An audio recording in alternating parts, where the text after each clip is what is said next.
And the commissioner is in the house as well, Rob Manfred. Welcome. Good evening, everyone. So that clip that you just saw, that was Robert Manfred getting booed at the first ever MLB draft live on ESPN. And might I say, it was really cool to see because almost every single player selected was live in attendance. Whereas before, whenever they had the draft at Studio 42, I think that's what it's called, on MLB Network, it wasn't really all that fun to watch, but that was cool. But in my opinion, I feel like Robert Manfred is starting to finally get sick and tired of getting booed every single place that he goes if it's baseball related. And honestly, I don't blame him. So maybe, just maybe, with his comments over the last few days, maybe he's finally understanding that the fans, they're onto something. And he's presenting a few new rules that could be coming as soon as 2022. But anyways, what's going on, everyone? It's Fuzzy. Welcome back to yet another MLB recap. We have a lot to talk about today, including an update on Trevor Bauer. I do want to talk about the viewership of MLB because it is skyrocketing as of late. Just the state of baseball, I'm not going to lie to you guys, it's very exciting. Now let me know in the comment section down below real quick, do you guys think that there are any stars or superstar players that are going to get traded before the deadline? I'm going to go ahead and throw up the trade deadline right here. So let me know in the comment section down below, who do you think is going to get traded? And you might find yourself in a video pretty soon. Now before we talk about the Trevor Bauer update as well as the viewership skyrocketing, let's go ahead and bring up the brand new power rankings going into the second half. This is coming from MLB.com. So as you guys can see, the top 10, the Giants, the Dodgers, the Astros, the White Sox, the Red Sox, the Rays, Padres, Brewers, Mets, and A's. Now, the one thing I do want to mention is a lot of people are saying that the Brewers are a little bit too low simply because ever since they acquired Willy Adames, they have basically been the best team in baseball. So a lot of people are saying they should be ranked ahead of the Rays because the Rays, while they were really hot, they kind of slowed up as of late. But to be honest with you guys, I really like what the Giants have been doing. The Dodgers are fantastic along with the Astros. I would probably rank the Red Sox higher than the White Sox at this moment, but the White Sox, they're only going to get better because their injured superstars, Eloy Jimenez, Luis Robert, they have been cleared for baseball activity, so we could see them in the next few weeks. But speaking of getting better, the Red Sox are about to get better. They just called up their top prospect, Duran. At the time of this recording, in 46 minor league games, he had 15 home runs and 12 stolen bases. This guy can absolutely fly, and his dad, I think, told him to put on some weight and put on some muscle, and ever since he did that, his muscles are absolutely massive, might I say.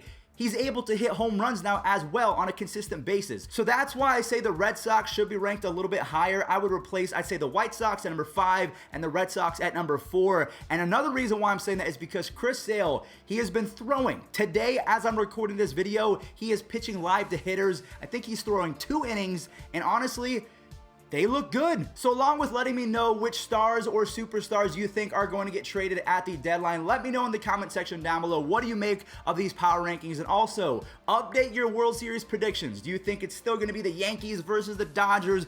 Do you think it's maybe going to be the Padres versus the White Sox, or the Brewers versus the Rays? Let me know who you think is going to make it to the end. All right, let's go ahead and talk about Trevor Bauer and the update that was provided by Jeff Passan over on Twitter. He simply stated that Bauer's paid administrative leave is going to be extended until July 27th, and that is really the date where the police and their investigation should be done, and also Major League Baseball is doing their own solo investigation. So I believe by that date we should know if Trevor Bauer is going to be facing punishment, if he's going to be, exonerated publicly in terms of he's not going to jail, but then Major League Baseball is going to step in. And also, I want to mention that Max Muncy, he had an interesting comment on Trevor Bauer, basically saying that he was okay with the guys that they have going forward, and that they have a lot of depth, and that they can fill in any spot that is voided. Yeah, we could use no starter, but at the same time, we had a lot of depth, and we can fill in those pieces, and I think we'll be fine. I don't think there's too much worry in the clubhouse. I think we're moving forward with the guys that we have. That's kind of a tough question because I don't want to comment on it. So yeah, I think we just go forward with the guys we got. I'm not sure if Max Muncy and a lot of other Dodgers teammates unfollowing Trevor Bauer and then Muncy coming out and saying, hey, we have a lot of depth. If we have to lose someone, that's fine, because he's not wrong. They do have David Price. David Price was kind of rendered to be a bullpen pitcher. So that is the latest update on Trevor Bauer. There's not really much else to say aside from we have to wait until July 27th, maybe even sooner, but that's just what Jeff Passan said. Moving on over to the viewership of Major League Baseball. Can you believe it? The All-Star Game beat the NBA All-Star Game as well as the NFL Pro Bowl. Major League Baseball had a whopping 8.9 million viewers to watch the All-Star Game, and I would say that's largely in part because of Shohei Ohtani. The NBA All-Star Game only had 5.9 million viewers, and the Pro Bowl had 7.9. So Major League Baseball crushed both of the major sports that everyone is saying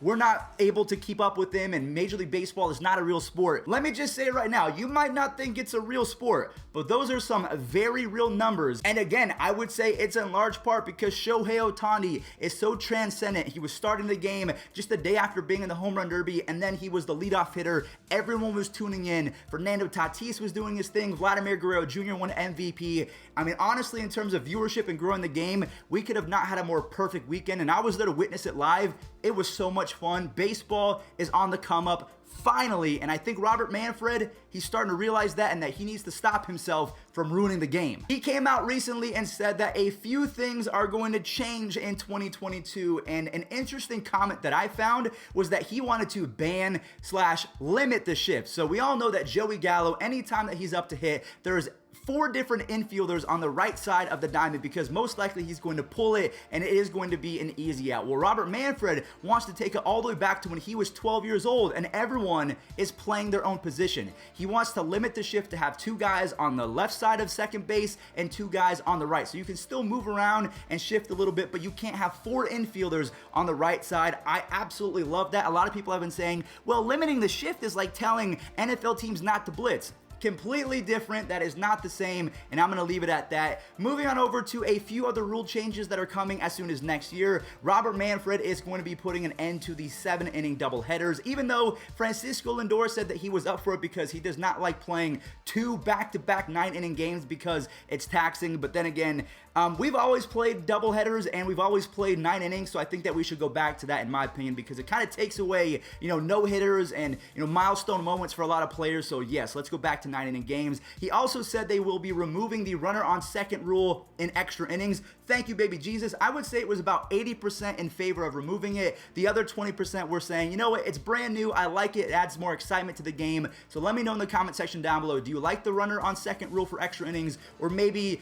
you would like to see it in the 12th inning if we can't actually end the game before then. We also have Robert Manfred coming out and saying 2 more things, that the universal DH is most likely coming to both leagues in 2022, and that Oakland seemingly has not been able to strike a deal with the city and a new stadium. So he says the most logical answer is to move the A's to Las Vegas, and I will say right now, as a native of Las Vegas, we would absolutely love that. We would support the team, and honestly, revenue would skyrocket, which means the team can only get better. So for me, I'm all in favor of that. However, it needs to be a dome stadium because it's 117 degrees out right now. You can't play baseball in that. All right, everyone. Well, that does it for today's MLB recap. Thank you all so much for stopping by, and if you made it until the end, don't forget to leave a like and subscribe, and also use code Fuzzy on SeatGeek if you're going to any baseball games anytime soon. I don't think there's any games until tomorrow, or there's a Red Sox game today, so there's not going to be a recap tomorrow, but that's why I need your help. Who are the superstars that are going to get traded before the deadline?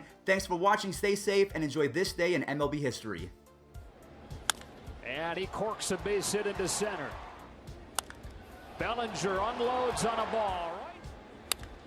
Rips one into right center, and it's over. The latest moment. Bellinger's second career triple.